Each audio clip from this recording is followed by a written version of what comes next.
Hello YouTubers, RogueMonkeyJr here. Yesterday there was an AMA on Reddit about Battlefield V with the DICE development director Ryan McArthur. Now there were a lot of questions. I'll leave a link to the full Reddit AMA in the description down below.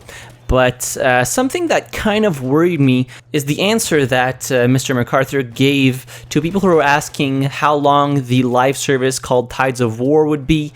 And the answer that he gave was for as long as players are engaged and enjoying the game. So this worries me because we all know how Battlefront II turned out. Of course, there was the big debacle with the microtransactions when the game launched that probably hurt the longevity of this game.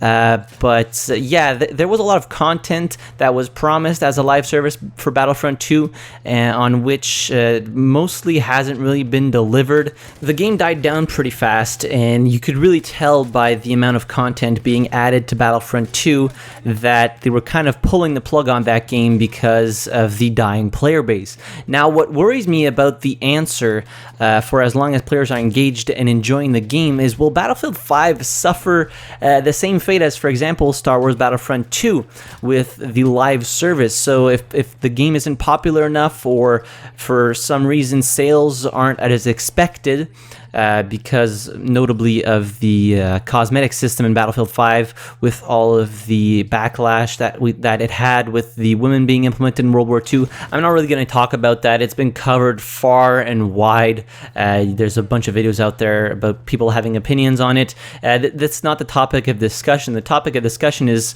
will Battlefield V die down within a few months if people aren't that interested in the game? If the sales figures weren't there, are we even going to get any DLC content? All these promises are nice and everything, but I would rather have something like the premium model.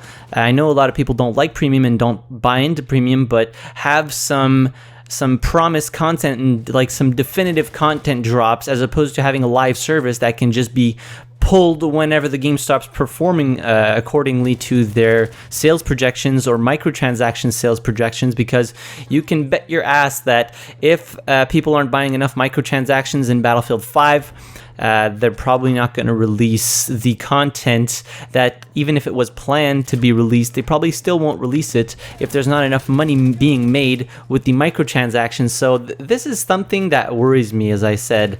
I love Battlefield. From what I've played from the Battlefield V closed alpha, the gunplay is immensely better than Battlefield 1. I enjoyed myself a lot more. And there are a lot of good changes, such as the suppression that is no longer affecting bullet deviation. So there's a lot to look forward to in Battlefield V, but seeing as the controversy it went through with the rewriting history of World War II, and a lot of people saying they're not going to buy the Battlefield because it's #NotMyBattlefield, if the sales aren't there, then the live service probably won't be there, and we probably won't get the full experience that was promised with the Tides of War live service. So, on that note, that's pretty much all I had to say. I hope they won't pull the plug on the game if it doesn't perform to their expectations. If it doesn't, the sales don't perform good. I mean, people are looking forward to going on this wild ride with Battlefield V, and that the game keeps getting updated even like 1 to 2 years after its launch, as is Battlefield 1. Now, Battlefield 1 has had its slew of problems, but yeah, hopefully Battlefield V is in for the long run. It's going to get updated frequently, and is not going to get thrown in the trash can as soon as it stops making as much money as they were expecting.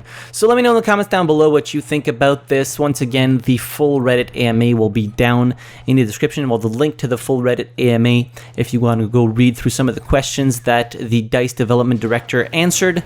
And while you're down there, be sure to hit the like button if you enjoyed the video. Subscribe to the channel if you haven't already. I release Battlefield and first-person shooter-related content pretty much every day.